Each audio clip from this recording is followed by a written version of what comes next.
sidusu betzafru de Shabbatu ve'azmin bohashtu atiku kadishu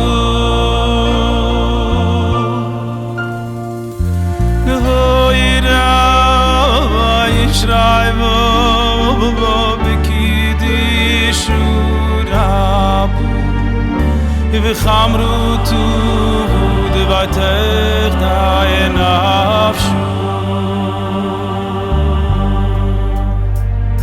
Yeshadai lon shifrai v'nechzai v'kurai v'yachzai lon sisrai v'yisamar b'chi Yeshu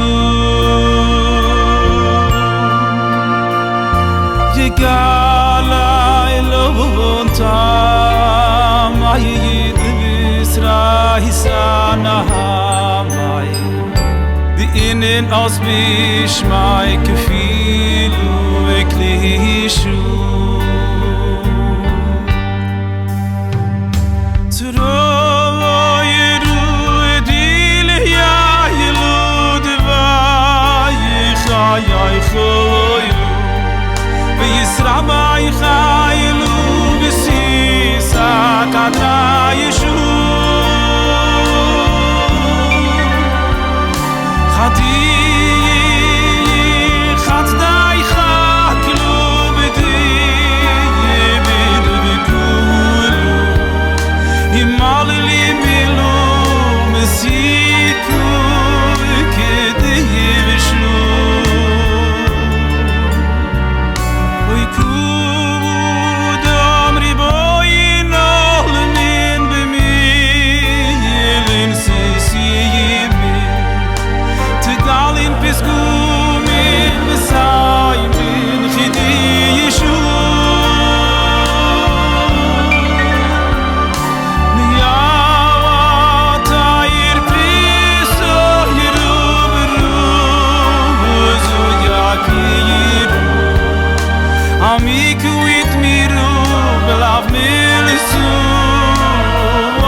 Samon mon shar yu alu aishim shu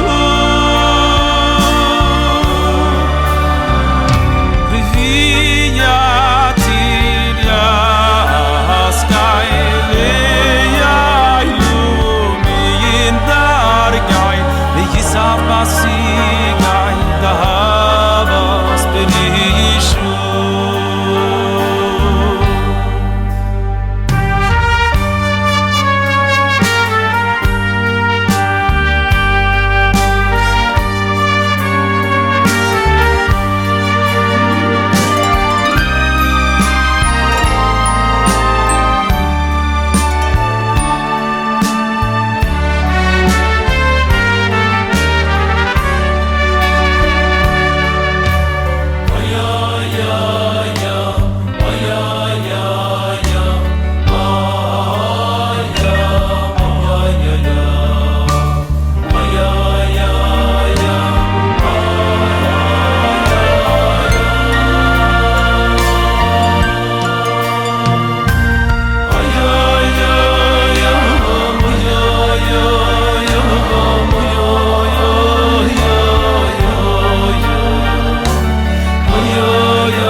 Shalom, my dear friends, Shalom and Shavua Tov. Today, the 17th day of the month of Sivan of the year 5777, 11th of June of the year 2017. And we continue this week with our studies at the very heights and climax of the book of Iyov, and also in the chapter 20 of Tractate Shabbat as we move towards the conclusion of our study of the Mishnah of Shabbat. And it seems that within a couple of weeks or so we shall be concluding both the book of Iyov and the Tractate of Shabbat, both very, very great achievements, I would say, for those who have stuck with us through this great journey and great adventure into two major real classics of our Torah, of the written Torah and of the oral Torah. So let us now turn to our study of Sefer Iyov for today with the very wonderful chapter 38.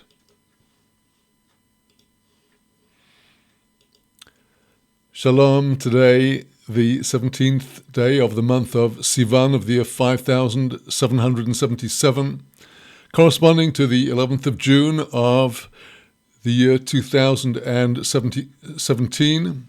And today we come to the study of Sefer Iyov, the book of Job, the very climax of the book, to which we've already had an introduction in our previous section, and now turning to the Hebrew text of chapter 38, in which, in response to Job's own request in the course of his earlier discourses in the work, he called out to God, "Why will you not answer me?"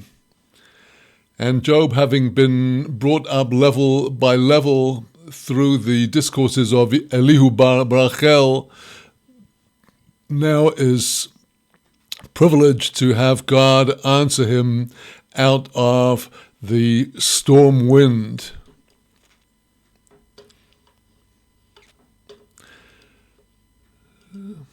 So turning now to the Hebrew text of Iyov, book of Job, chapter 38. Vaya'an Adonai es Iyov min hasa'ara vayomar. Hashem, the only had this about this work, and now, where after all of the addresses of God as Elokah and Shaddai and El, we now come to the intrinsic essential name of God that brings Job, as we saw in the commentaries, to the level of prophecy. And he addresses Job min ha-se'oro. The Hebrew writing in this word, in the Hebrew text, is very mysterious. We shall see that later on God answers Job min se'oro, without the hey in the middle. The hey indicates the malchut, the shekhinah, the indwelling of God's presence, which now speaks to Job, as we saw in the drashot, be it from the storm wind, as we see in the case of Eliyahu Hanavi, Elijah, and the case of Yechezkel, Ezekiel, that they came to their levels of prophecy through the klipot, through the outer levels of the se'ara, the raging storm wind, and then the esh, the ra'ash, the earthquake, the fire, the earthquake, and the wind, and finally the kol demama daka, the light, subtle, quiet voice of prophecy. And now God challenges Job in these series of questions. Before he actually begins the series of questions, he says, well, who is this altogether? Mi zeh machshich eitzo v'milin beli doas. Mi zeh, who is this? Machshich eitzo. He is darkening over the counsel. V'milin with words, beli do'as, without da'as, without true understanding of God. We've seen that Elihu ben Barachel already explained to Job that he has not yet reached the true wisdom, and that now God is confirming the words of Elihu that everything that Job spoke was without the necessary level of da'at. It's certainly good that Job has spoken this way, because he has put into his mouth the questions that all of us on much lower levels than Job himself ask at times and different junctures in our life. And these are indeed questions that come to us without an adequate understanding of God's ways. So here God is saying to Job that he is darkening over the counsel.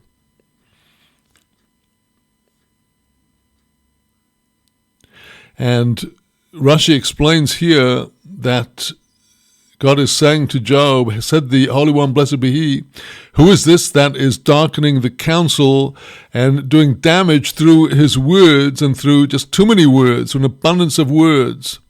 Because I, at the beginning of this work, at the beginning of the book of Job, I wrote, Ish tam v'yashar, he was a man that is pure and righteous, in order that my name should fall upon him. But he came and he darkened over, and he spoiled and ruined what I counseled and intended to do on account of his too many words.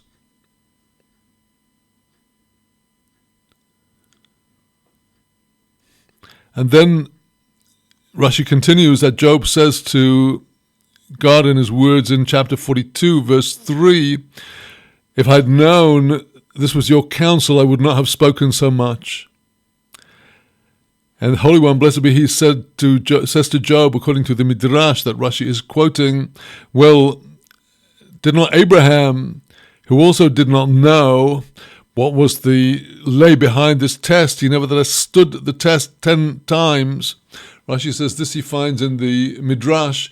Here, Job has, as it were, messed up by not accepting his plight as he should have done, but God is judging him favorably by saying, like Elihu had, that was because he lacked the necessary da'at. And now, through the coming series of questions, God is going to elevate him to this da'at, because at the very horizons of our being, there are no definite answers. There are only questions, and these are the questions that God will address to Job now from verse 3. Ezor no chegever halotzecho ve'esh'ollecho v'hodi aini. Ezor no chegever chalotzecho. The chalotzim, these are the loins.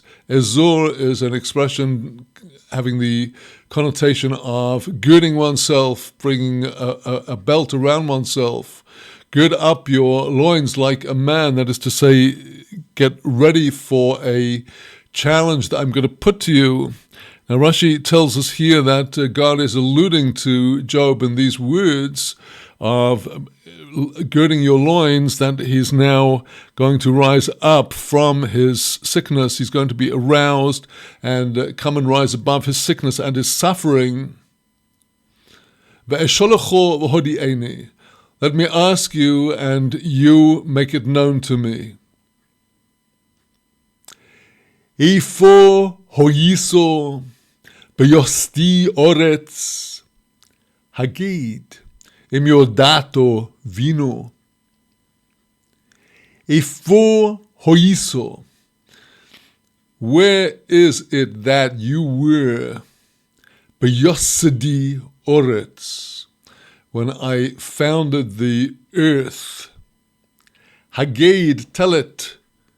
Im yodato vino, if you have known bino, understanding.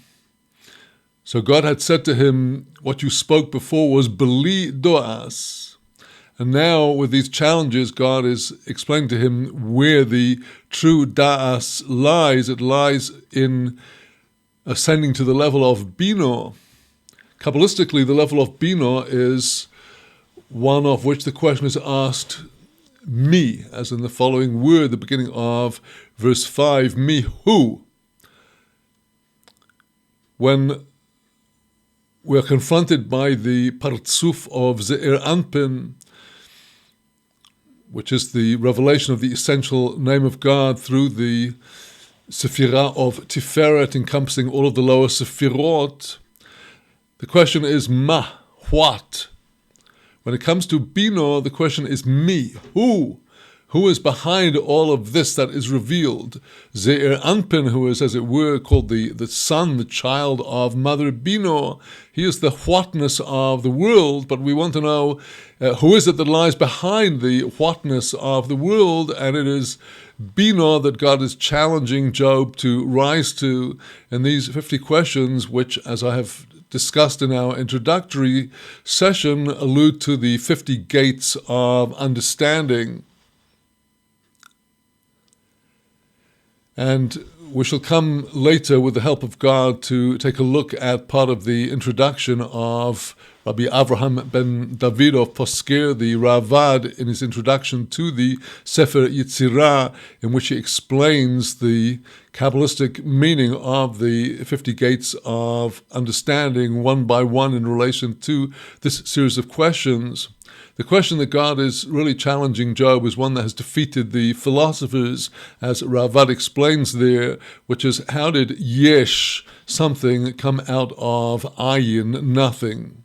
Where were you when I founded the earth, which is the center point of yesh, of material being in the middle of nowhere, in the middle of the universe?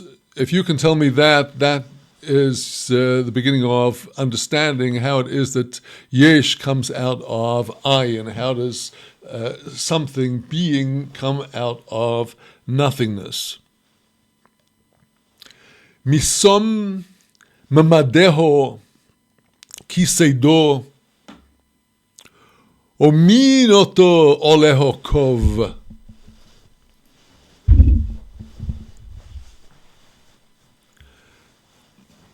Misom mamodeho.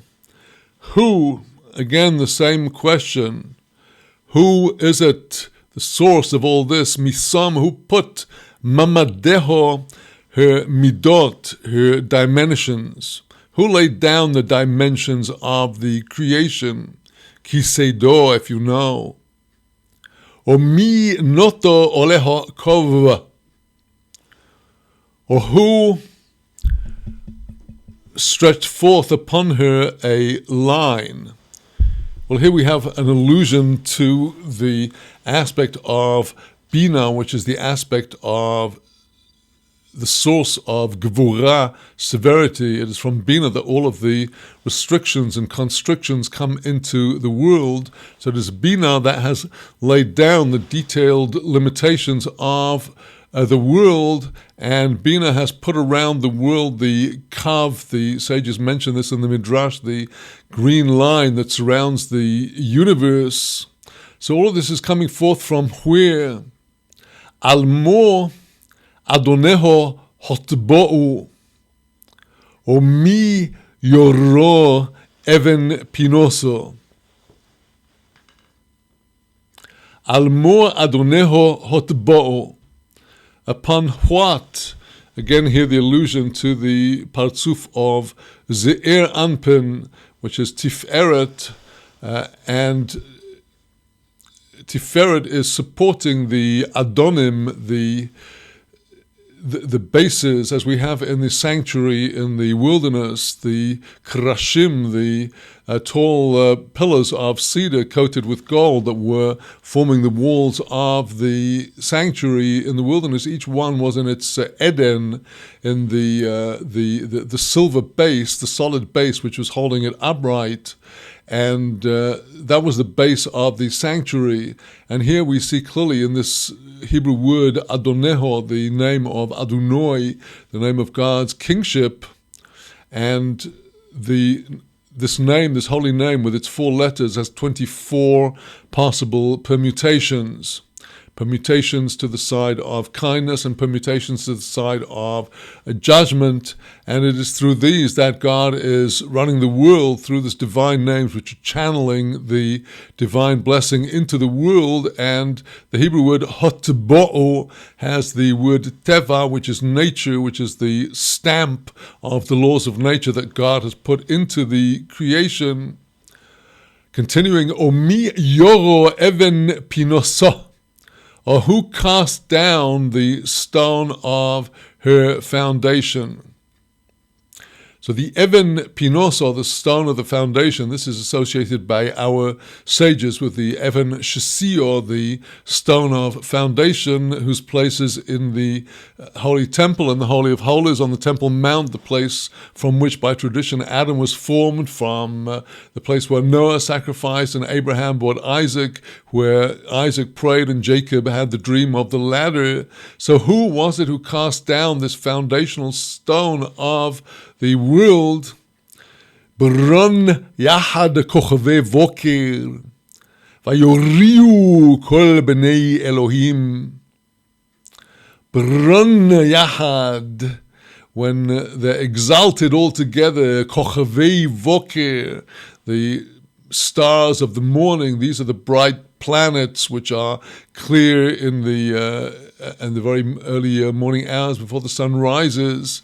Vayoriu, and they would trumpet and exalt kol b'nei Elohim, all of the sons of God, namely the angels, in this situation before, as the creation enters its foundational stages. Verse 8, Vayosech b'delosayim yom v'giho meirachem yetzeh. Vayosech, from the Hebrew word schach, as we have it in the Sukkah, he covered over b'delosayim yom. He covered over the yom, the sea, b'delosayim, with double doors. The double doors, if you take 2 dallets and you arrange them so that the end of they make up a closed mem. If you take the closed mem here and you were to make a diagonal cut, you actually see that is made up of a dalet above and an upturned dalet down below. And these 2 dalets come down. They actually allude to the name of Moshiach David, and they come down and they form the boundaries of the sea. The boundaries of the sea, the Yam, the sea, is an allusion to the attribute of Malchut, which is receiving all of the blessing that is flowing down through the celestial system, through the stars and from the angels to the stars and the planets. And it is God who, in all of this, put down the sea, Begicho merachem yetzeh. Begicho, when it bursts forth, it's flowing forth. Merechem yetzeh, it is coming forth from the rechem, from the womb. Well, now the womb here, Kabbalistically, is precisely these 2 dalets that are forming the closed mem, which are making the womb of Bino, from which the Malchut is coming forth, the great sea and the flow of blessing. Besumi anon levusho, va'arofel hasuloso. Besumi, when I put anon, the cloud, as the levusho, the garb of the sea, va'arofel hasulosoi, I put the fog and the mist as chaluso, its swaddling garment. Vo'eshbor olov hoki, vo'osim beriach udelothoim. Vo'eshbor, and I broke Allah have upon it, chuki, my statute, ve'osim, I put the beriach. The beriach is a long pole. We had it in the sanctuary holding up the walls consisting of the separate standing pillars of wood, and the beriach is the long pole behind them going horizontally through the middle, holding them all up together. Osim beriach, the beriach is the bar with losayim, the doors that are holding in the sea. Here we have in verse 10 an allusion to the on the simple plane. We're talking about the waves, which are called the shvarim,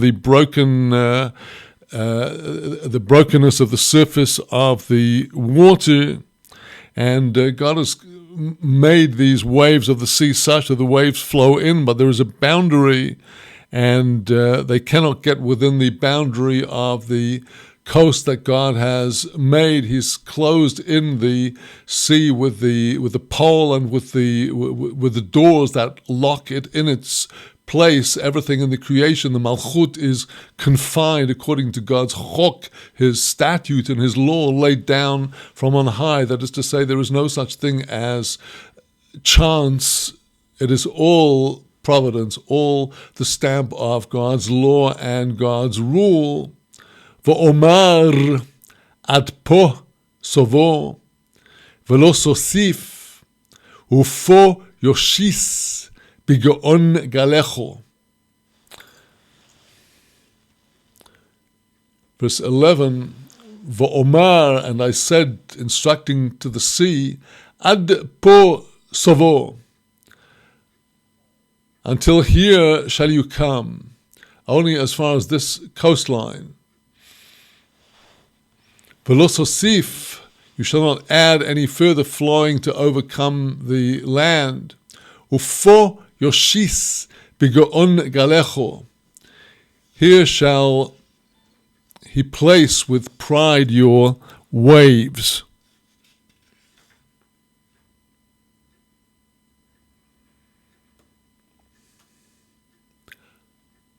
Hamiyomecho tziviso boker yodato hashachar mekomo. Hamiyomecho, from any time in all of your days. Tziviso boker, did you command the morning? Yodato hashahar mekomo, did you know the dawn, the place of the dawn, its place? An interesting feature on this verse, which is pointed out in our Holy Zohar, is that although the kri, the way we read this verse is, did you command the morning, yodato ha-shachar, did you command the morning? However, in the Hebrew text, the hey is written with the verb yodato, an extra hey, which is grammatically not called for. That is the hey that has got separated off from the shachar. And this is to indicate that the hey, which is the fourth letter of the divine name, the tetragrammaton, for Job was still bound up with da'at.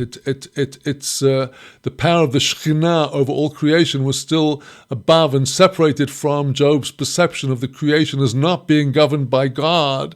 So God here is alluding to him how the hey, the letter alluding to Malchut, was still before Job's present level of prophecy, was still on a level of knowledge that was beyond him, because he could not connect that the dawning day is actually commanded each day by Hashem through the power of his indwelling presence. But you did not know that. You did not know the place of the dawn.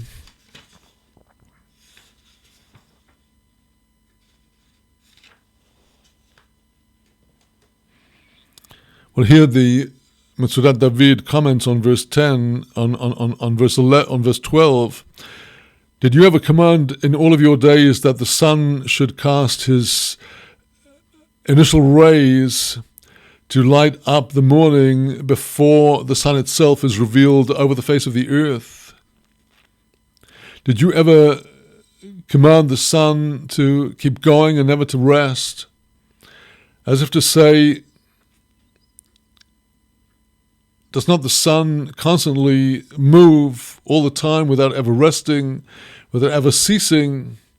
And if the sun were not subdued by me and duty bound to carry out my decree, if so, it will be fit that the sun should take some opportunity from time to time to take a rest.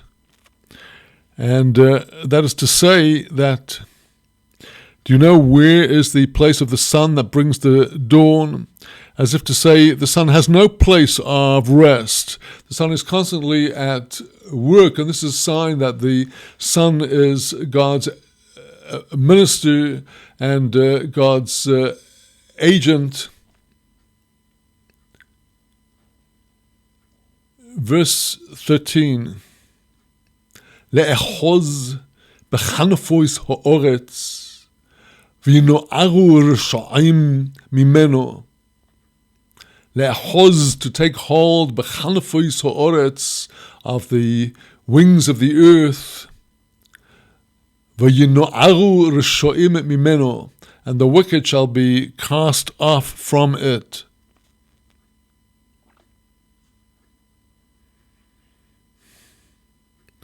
Well, on the surface meaning of the verse, le'echos b'chanfos ha'oretz, to hold by the corners of the earth, this would be continuing the object of the verb of the previous verse, verse 12. Tziviso boker, did you ever command the morning, le'echos b'chanfos ha'oretz, to take hold of the wings of the earth, as we see as the dawn extends and the first a crack of light over the eastern horizon gradually spreads and widens like the great wings of a great flying bird, the wings of the morning.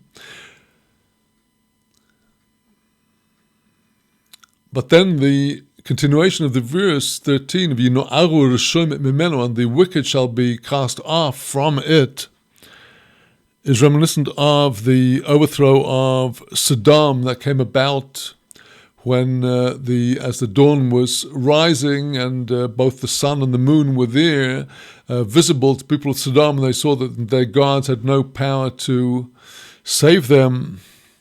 So here Rashi on this verse, to take hold of the corners of the earth, Rashi says more homiletically, in all of your days did you ever give the command to take hold of the corners of the earth, like a person that takes hold of the corners of the talit and shakes it out? So I am destined to take hold of the corners of the earth and to shake off the wicked. And so it says in Isaiah chapter 31 verse 3, Hashem will extend his hand and the helper shall stumble, like a person who takes in his hand something and simply sweeps it with his hand and the thing falls down. Well, now, the Targum on our verse, Targum Yonatan, has two versions. The first version of the Targum is simple, to take hold of the corners of the earth and to drive off the wicked. However, the second Targum says to take hold of the ends of the earth of Israel, and the generation of the wicked shall be cast off from it into exile.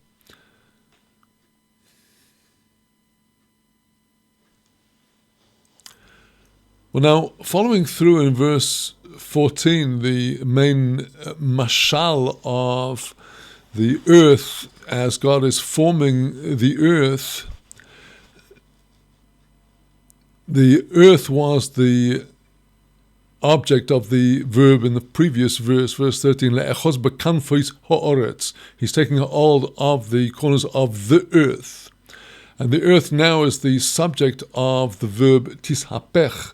The earth is turning over and over, kechomer hoisom, like the clay of the seal. Vayisiyatzevu kamo levush, and they stood up like a garment. So here, this is a verse to be understood on many levels. On the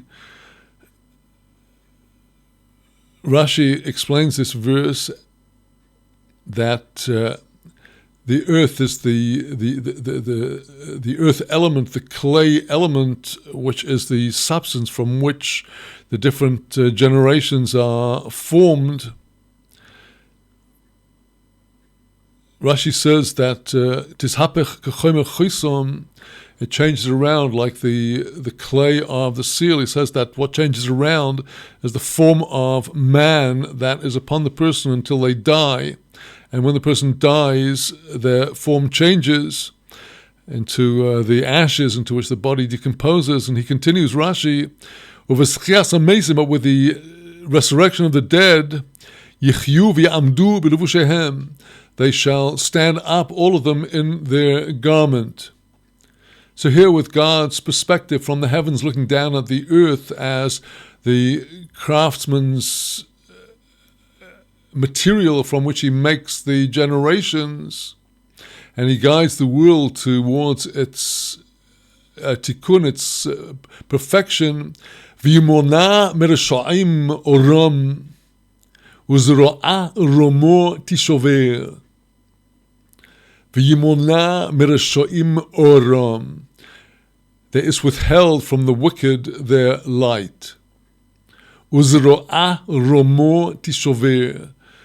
Zero'ah Romo, the uplifted arm of the clenched fist of material strength, Tishover, shall be broken. A theme here that we shall see recurrent in these closing climactic chapters of Job, that it is our inclination to be filled with arrogance, but God, through his government of the world, strikes down the arrogant and humbles us, as he's now doing to Job step by step. So in this verse 15, oram, from the wicked is withheld their light. Here is a clear allusion to the rabbinical midrash that originally the pristine light of creation shone, but then God withheld the light so that the wicked should not have benefit from it in this world, and the light was stored away and treasured up for the righteous in the world to come. So this is very sweepingly speaking about the God's dealings with all of creation.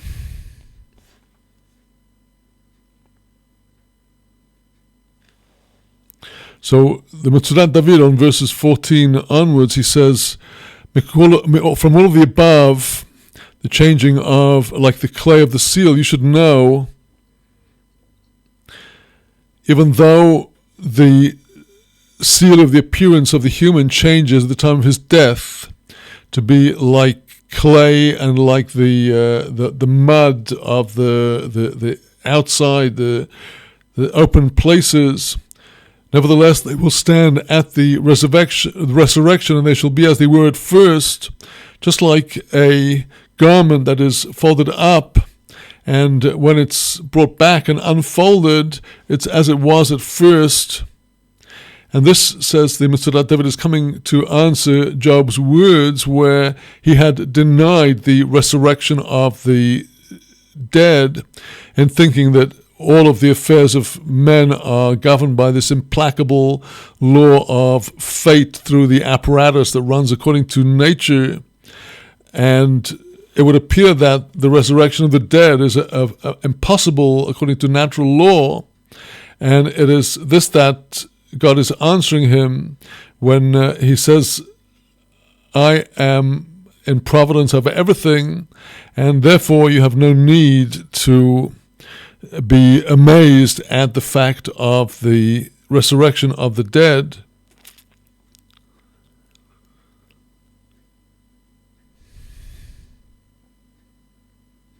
And then on verse 15, Metzudat David says, on the withdrawal of the light from the wicked, then at that time of the resurrection of the dead, Even though there will be great success for the righteous, the wicked will not attain it, because the light of success will be withheld from them, and it is then that the outstretched arm of strength of those who rule by might will be broken.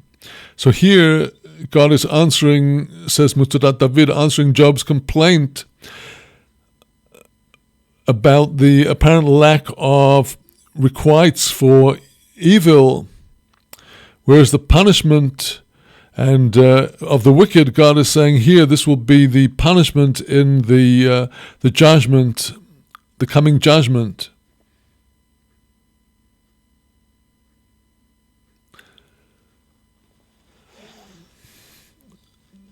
So now God takes Job deeper and deeper into the mysteries of the creation. Verse 16, Havoso ad nivche yom, overhike tehom is halochto. Havoso, have you come ad the nivche yom, to the hidden depths of the sea? Overhike tehom is halochto, in the fathoming of the deep, the research into the deep, have you advanced, have you gone forward? The Nivche Yom would carry the connotations of the title of Maimonides' famous work, the More Nevuchim, the guide for the perplexed. The Nivche, these dark depths, are the great conundrums which surround the malchut, the impossible questions that cannot be answered, that surround God's rule over a world from which he would appear to be completely disconnected through being pure spirit, yet he rules over the world, and God is challenging him to the very horizons of existence. V'chikir tehom, in the investigation, the research of the tehom, the depth. The depth is considered to be the source from which the sea springs forth. The word tehom in Hebrew has the connotation of a wonder, because the existence of, existence out of nothingness is a great wonder. And here God is challenging Job to understand that he cannot grasp these mysteries. Haniglu lecho shari moves, v'sharei tzalem moves tireh. Haniglu lecho, have they been revealed to you? Shari moves, the gates of death. V'sharei tzalem moves tireh, and the gates of the shadow of death have you seen. This Elihu could not say to Job. Only God can say to Job, until you see what goes on behind the gates of death and the gates of the shadow of death, you cannot understand what is going on in this world, because what is going on in this world relates in God's eyes to the judgment of those other worlds, but these are completely hidden from us. We cannot see it, and therefore we cannot understand his providence at all in this world, because it will only make sense when we know what happens to the soul after they go through those gates, the gates of death. Hizbonanto al rachave oretz, hagid im yodato kulo. Hizbonanto al rachave oretz, have you contemplated over to the wide places of the earth? Hagid im yodato kulo, tell it if you know it, all of it. So here, in the previous verse, he'd been speaking about the depths. Have you gone down to the depths of the sea, the depths of the Tehom, the great mystery? Now we're going in the length and breadth of the world. Let your mind go to the very ends of the earth. Say if you can know any of this.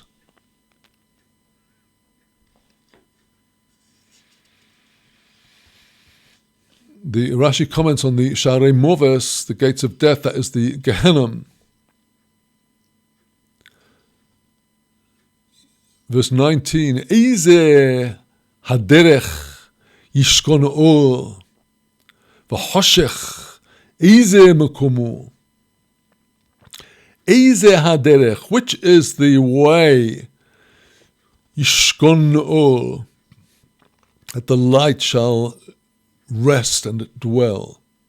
V'choshech eze mekomo, the darkness, where is its place?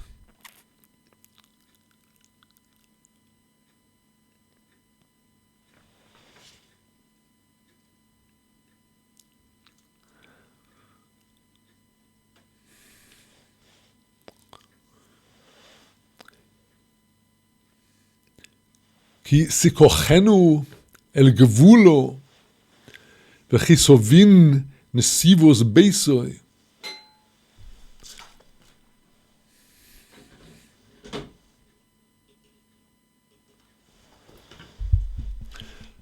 Verse 20, Ki sikochenu, when you will take it, namely the light, el gevulo, all the way to its limit, v'chisovin nisivos beisoi, when you will understand the pathways of its house, the house of light. Well, here indeed, physical light is such a complete mystery. It's the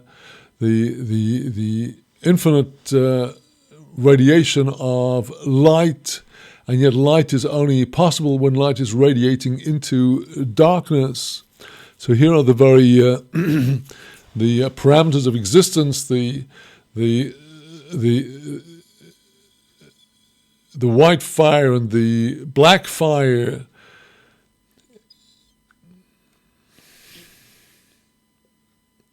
Yodato ki oz tivoleid umispar yomecho rabim. God now mocking Job, the mortal. Of course, Yodato, yes, you know, don't you?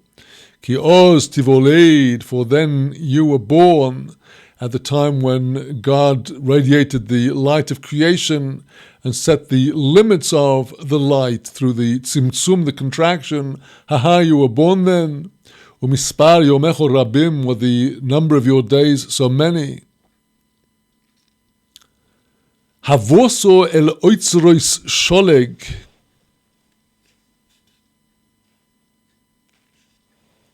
V'oitzrois borod tir'eh.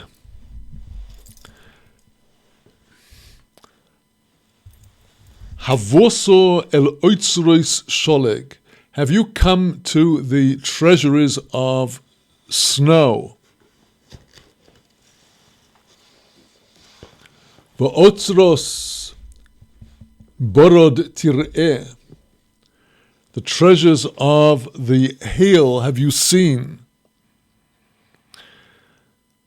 Well, for one thing, we can certainly see how, as part of the world's water economy, God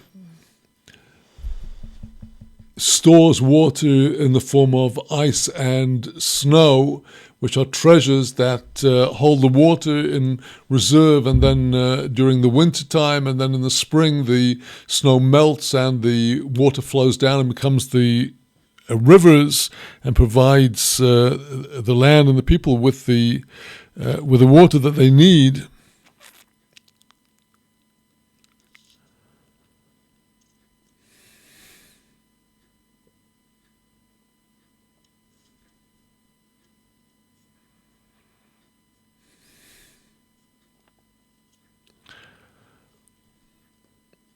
Well, we should be hearing more about these treasures of the hail, because on verse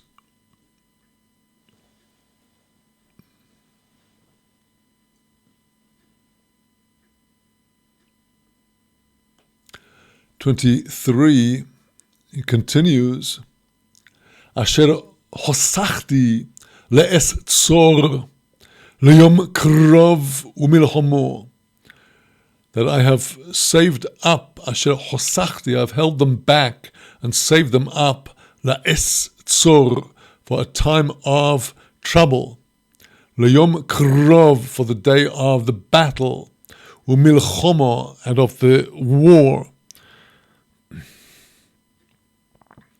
So here,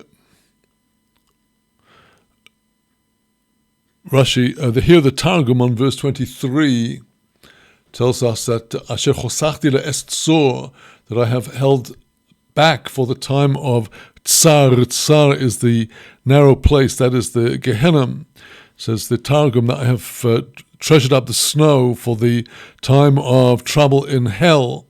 Uvaldo liyom karov de Pharaoh, the hail for the day of the battle against Pharaoh of Egypt, upon whom came the plague of the hail.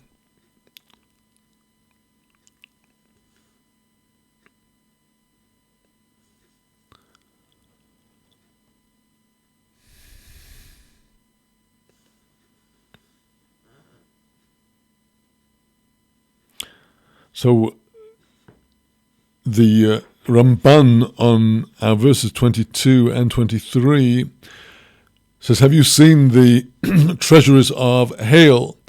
And did you know that I put them there in a treasury to be kept for me and saved back for me for the time of trouble, for the day of battle, and the war that I shall wage against the earth when they will sin, to destroy and to destroy the trees and the crops,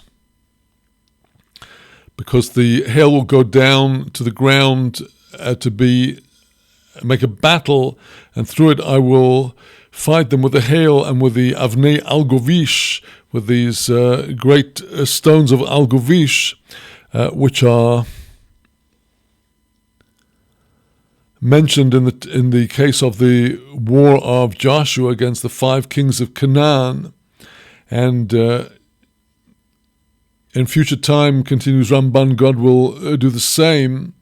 And this will be on the day of the war of Gog and Magog. And this was said to Job. However, Job himself did not prophesy this, because he was not, concludes the Ramban, of the prophets of Israel. Job prima facie was a prophet of the nations, but here God is telling him that the snow and the hail are not purely by chance. They are providential, and God uses them and stores them up for God's own wars against these sinners. So with this, we will leave it here for this session and continue with this most remarkable chapter, God willing, in our coming session. And with that, my dear friends, we'll now conclude our study of Mikra for today, and I'll be back in just a few minutes with our studies of the Mishnah Shabbat. So for now, just a few minutes of interval.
Sidusu Betzafru de Shabbatu Be'azmin Bohashtu Atiku Kadishu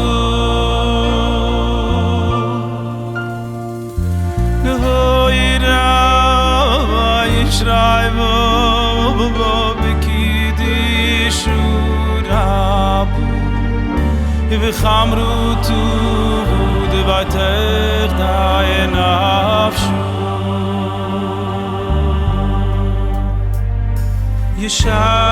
Yeshadai lon shifrai v'nechzai v'kurai V'yachzai lon sisrai v'yisamar b'lchi Yeshu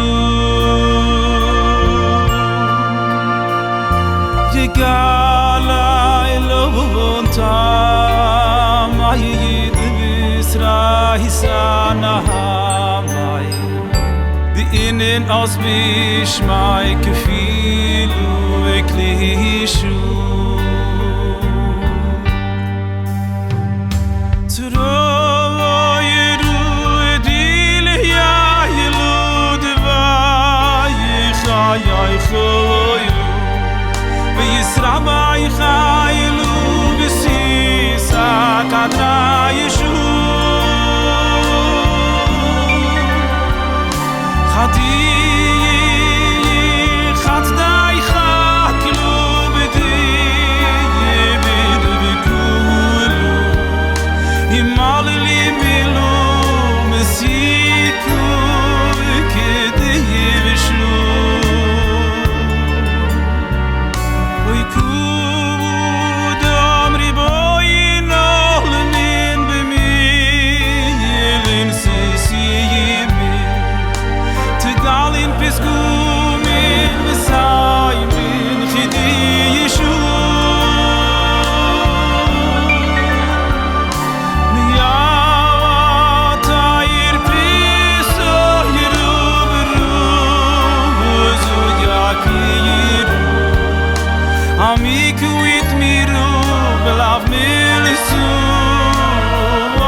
Samon mon shar yu alu aishim shu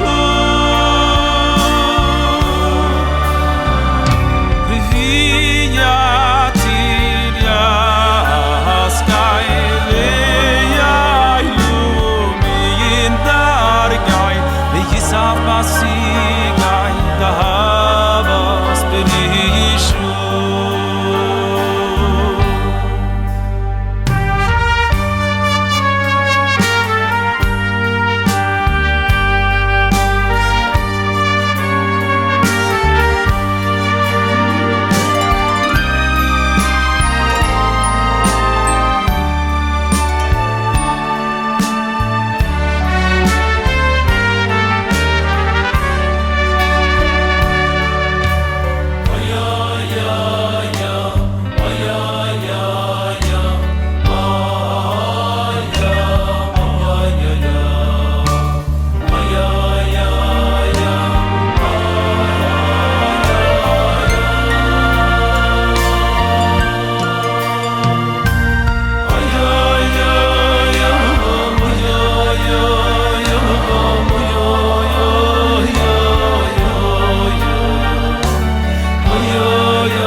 Shalom again, my dear friends. Shalom. And back now to continuing with our studies. Shalom. Today, the 17th day of the month of Sivan of the year 5777, corresponding to the 11th of June of the year 2017. And we continue now with our studies in Masechet Shabbat, tractate Shabbat, entering now into chapter 20, a new chapter. And in this and the following chapters, we continue with a theme that we have been with on and off over the last few chapters, which is that of muktzeh, that which is set aside on Shabbos, that is not to be handled and not to be moved. And combined with this subject in our present chapter is another issue, which is that of the labor of borer.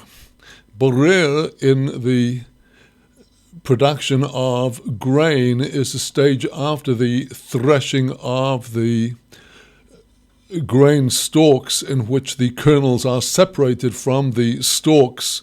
But after the threshing and the winnowing, nevertheless, the grains are still mixed up with a lot of psolet, of refuse, which is not wanted, which is not edible by us, which is not wanted by us. And this stage in the processing of grain, borer, sifting and cleansing and refining and purifying, is a labor that manifests itself around us in our lives in various ways. For example, if you were cutting the meat off a chicken or the meat off a bone, you are actually separating the meat that you want from the bone that you do not want. And you're taking them apart and separating them.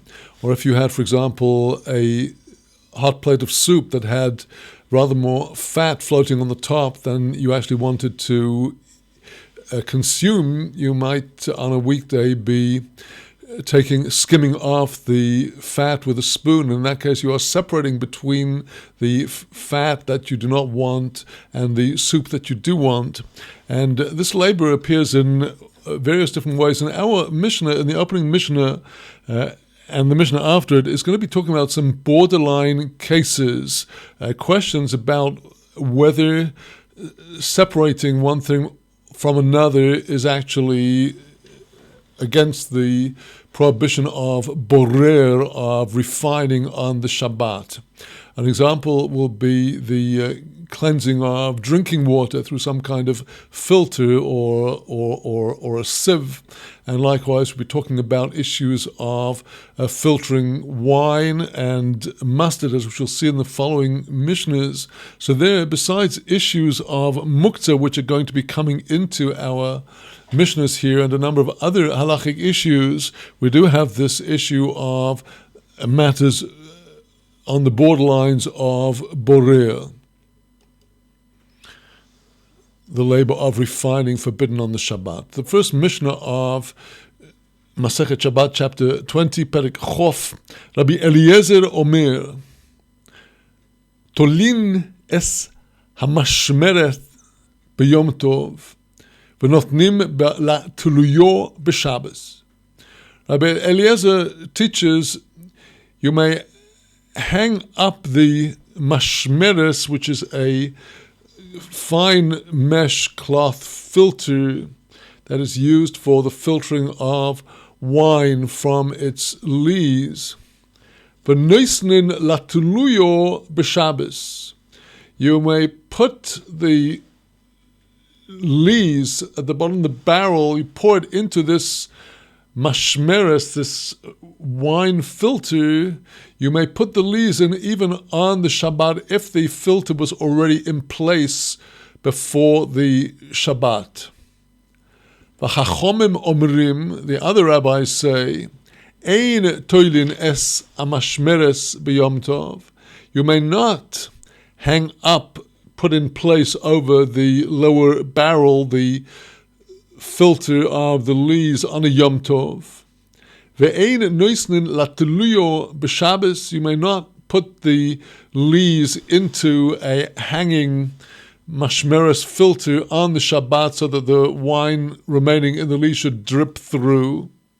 Avol noisenim lateluyo b'Yom Tov. But you may put the lees of the wine into a filter that was hanging there already. That you may do on the Yom Tov. If the filter was in place from before the Yom Tov, you may put the lees in there on the Yom Tov. So far in this issue, let us look at the various issues that are coming here. For one thing, let us note that the opening Mishnah of our chapter is again Rabbi Eliezer Omer, another opinion of Rabbi Eliezer, which is actually parallel to the opinion of Rabbi Eliezer with which the previous chapter 19 opened, when Rabbi Eliezer taught that even on Shabbat, if one had to perform a circumcision, not only could one perform the circumcision itself, but one could also do any of the labors that would be required to bring about what is needed for the circumcision, the preparing the knife, preparing the bandages, and so on. These could even be done on the Shabbat for the sake of this Mishnah opinion of Rabbi Eliezer, which is not the accepted opinion.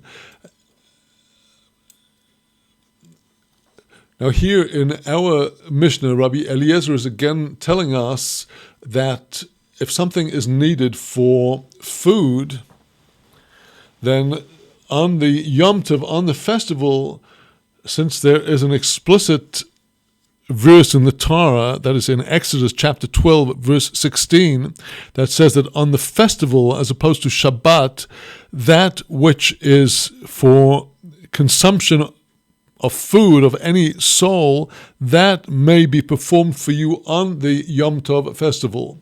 There's a difference between Yom Tov and the Shabbat, that on the Yom Tov, certain labors that on Shabbat are forbidden, on Yom Tov are permitted if and when they serve the preparation of our food for the Yom Tov.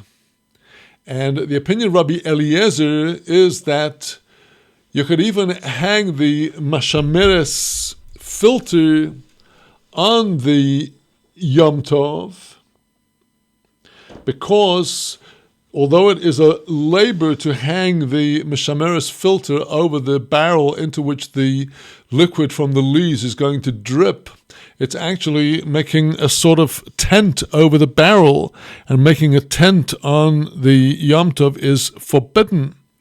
But Rabbi Eliezer is saying is that even though it is a labor to spread the filter over the barrel, since it is when it is Yom Tov and labors for food are permitted on Yom Tov, even though he could have spread the filter before the Yom Tov and then pour over the lees on the Yom Tov to receive the drops of wine remaining in the dregs. So Rabbi Eliezer is saying that even the prohibited labor he could do on the Yom Tov for the sake of getting the wine. And Rabbi Eliezer says, Noisnim lateluya b'Shabbos, if the filter was already in place from before the Shabbos, it would even be permitted to pour the lees of the wine over the filter and let the drops into the barrel for consumption on the Shabbat, because in the eyes of Rabbi Eliezer, this is not under the category of borer. Even though the wine is separating off the lees, Rabbi Eliezer does not consider this to be the prohibition, the sifting and selection prohibited on the Shabbos under the category of borer, and therefore Rabbi Eliezer permits it. But the other rabbis hold that, as we saw, ein toilin es hamashmeres b'Yom Tov. You may not hang the filter on the Yom Tov. You could only use it if it was already in place from before the Yom Tov.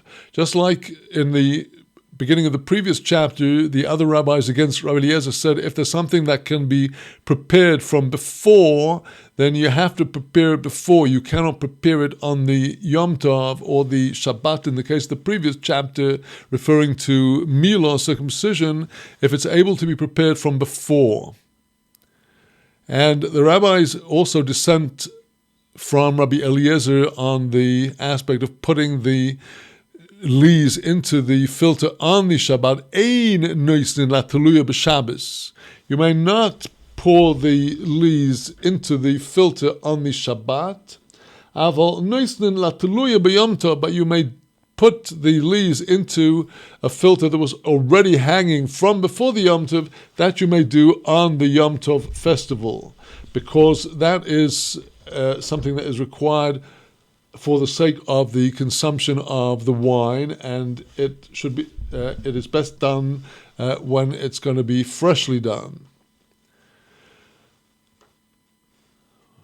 Well, now we continue with the subject of the dregs of the wine, and whereas in the previous Mishnah the issues were primarily whether or not you could spread over the filter on the Yom Tov, here now we're talking about some dregs that are already in the filter. They've been left behind, and the person is now pouring water over the dregs so that any remaining taste of wine in the dregs will attach to the water and flow down into the barrel with great ion conservation and the use of everything available. So our Mishnah tells us that this might be done even on the Shabbat. Noisnim mayim al gabi ashmorim.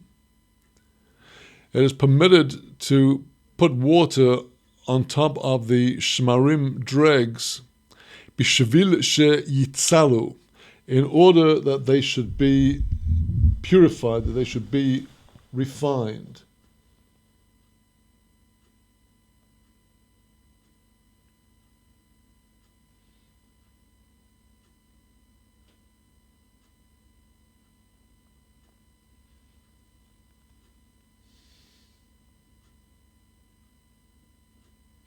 Another interpretation of what the rabbis are saying here is that you could also, if you had a barrel that had dregs at the bottom, you could put water in this barrel on the Shabbat in order to again draw the wine from remaining in the dregs out for human consumption.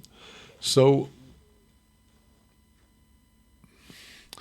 and the first section of our Mishnah, u'mesananin es hayayin besudorin uvichfifo mitzris. You could also strain the wine with sudarin cloths, fine mesh cloths used for straining the wine.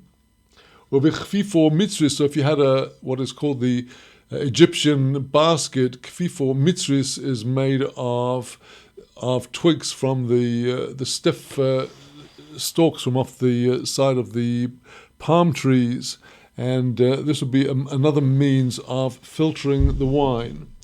And our Mishnah here is telling us that the filtering water this way through the dregs to get off some flavor, or filtering the wine, is not itself the act of borer, because in principle the water itself could be drunk by itself, and likewise the wine that is being refined through the basket could be drinkable before. It's not as if there is true waste in the wine. It's just that to add an extra degree of purity and refinement, we are carrying this out, this latter process.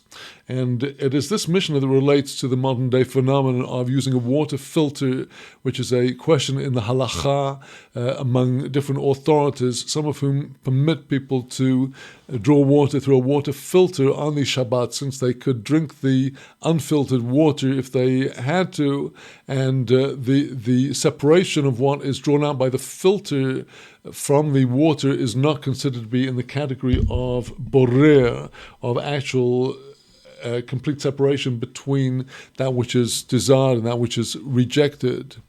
And our Mishnah continues, V'noisnim beitzo b'masnenes shel chardol.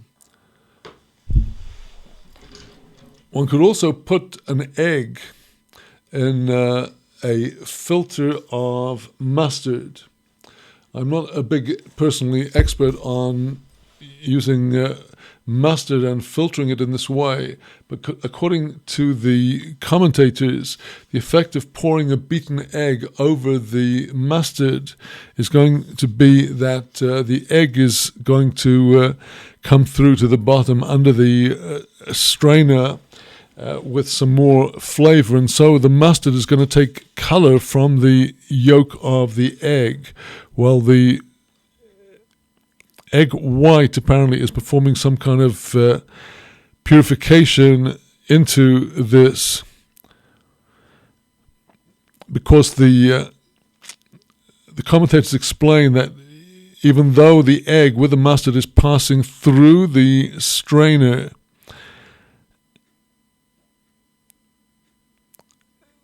and the even though the strainer is going to be collecting some of the psolet, the unwanted, what we are doing is that we want the egg yolk to give the mustard extra color, and since the white of the egg also passes through the strainer, the white of the egg is also considered to be food.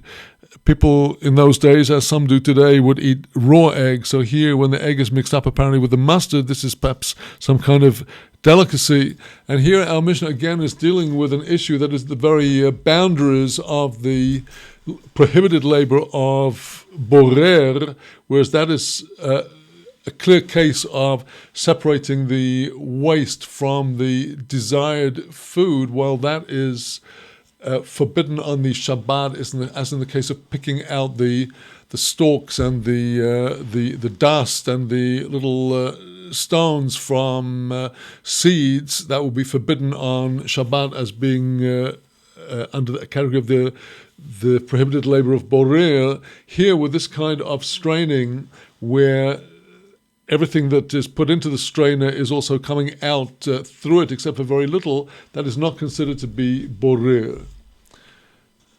So now, continuing with the second Mishnah, now our Mishnah is going on to a little tangent, still dealing with relationships between the laws of Shabbat and the laws of Yom Tov. V'osin enomelin b'Shabbos. It is permitted to make this enomelin. Others read yeno melin, a wine of molin, that is some kind of spiced up wine consisting of wine together with a honey sweetener and some peppers. So this is permitted to make on the Shabbat, says the Tana Kama, the first authority in our Mishnah. The second opinion, Rabbi Yehuda Omer, b'Shabbos b'chos, b'Yom Tov b'login, v'moed b'chovis.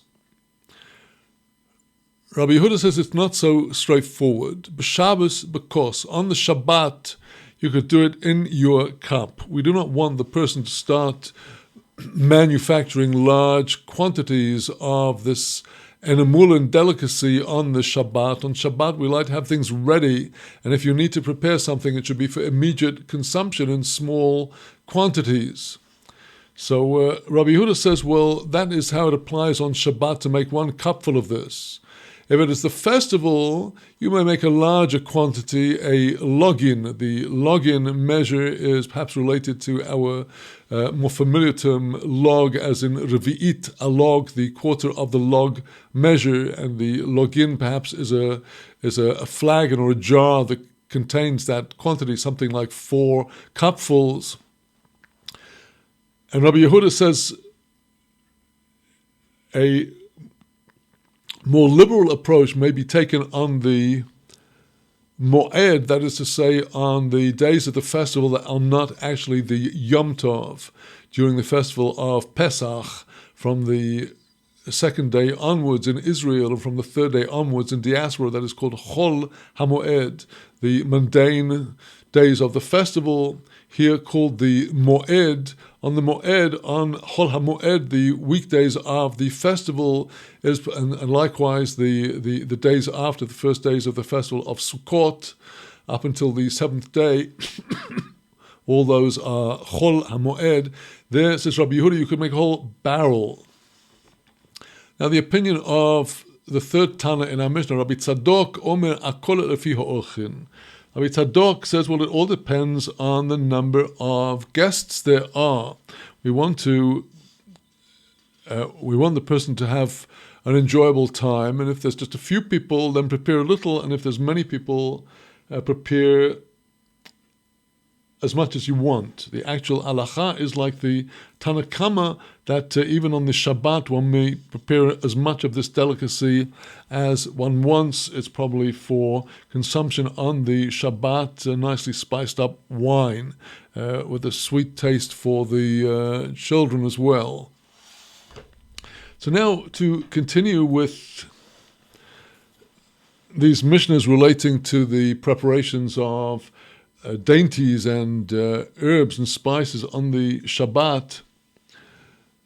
Mishnah Gimel, the third Mishnah, Ein shorin es hachiltis befosherin, aval noisein lesoich achuimetz. Ein shorin es hachiltis, one may not steep the chiltis, which is asafoetida or fennel, and one cannot steep it in tepid waters, presumably to draw out the taste of the herb into the waters. This one may not do on the Shabbat. Aval noisen lesoch achoimet, but the person could put these seeds to give flavor into the vinegar which he would dip his bread into to give the bread a taste. All of this is speaking about the laws of Shabbat.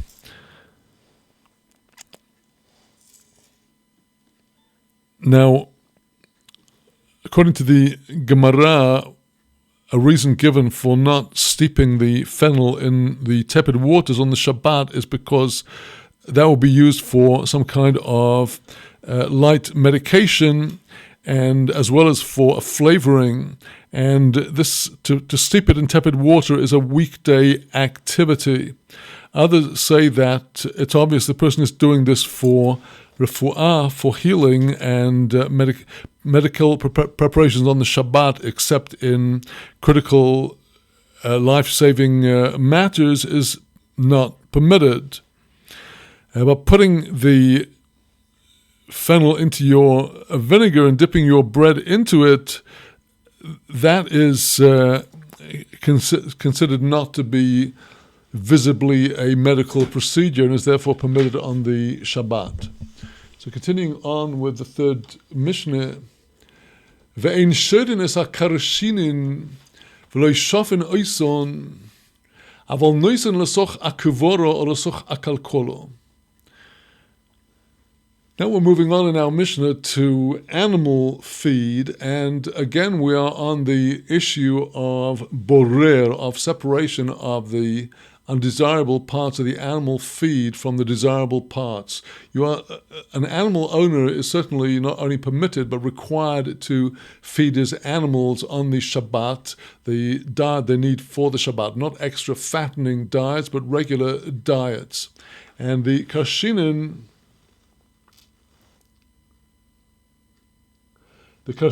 are translated as vetches, which are some kind of vegetables that are used for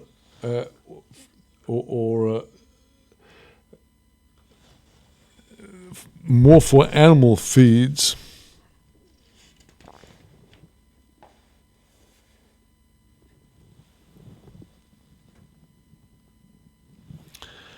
So these pods are mixed up with the chaff, and if one pours water over them and steeps them in the water, the chaff is going to rise to the top and the seeds are going to go to the bottom. That is a case of the prohibition, a violation of the prohibition on Shabbat of borer, where the water is being used as the agent to make the light waste float up to the top while the heavier kernels stay below. That may not be done on the Shabbat. V'lo shofin oison. One may also not rub them together to cause the chaff to break off the inner kernels of these vetches. That is also a violation of the prohibition against borer.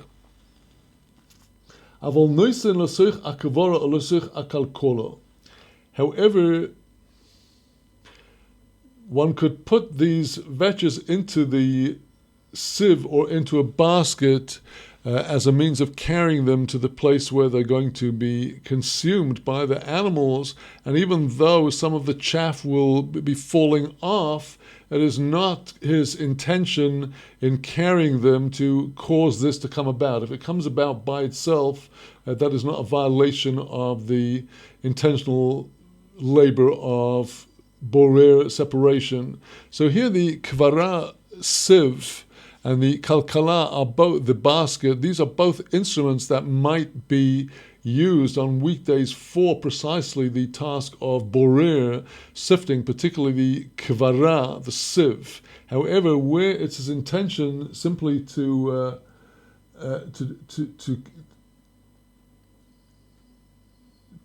carry it without actually sifting the waste from the kernels, that he may put the kernels into the kavara on the Shabbat.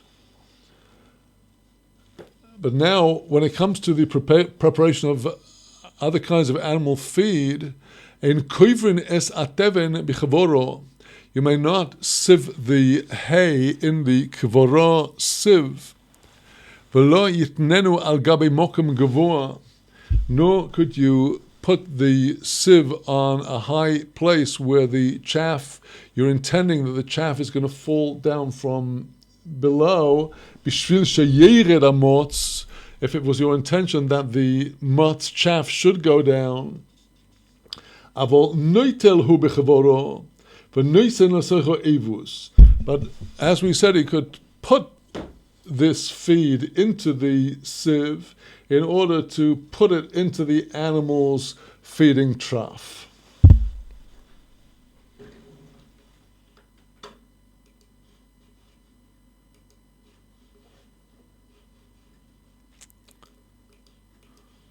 So with that, my dear friends, we conclude our Mishnah studies for today. And today I'm not able to give my Shavua Tov hookup presentation, but I hope that will be possible, God willing, 1 week from today. And with the help of God, we'll be back tomorrow at 1600 hours Israel time with the next installment of our studies of Book of Job, chapter 38, and more in our Mishnah. So with that, I wish you Shavua Tov, Morach, a good and a blessed week, and Shalom from here in Jerusalem.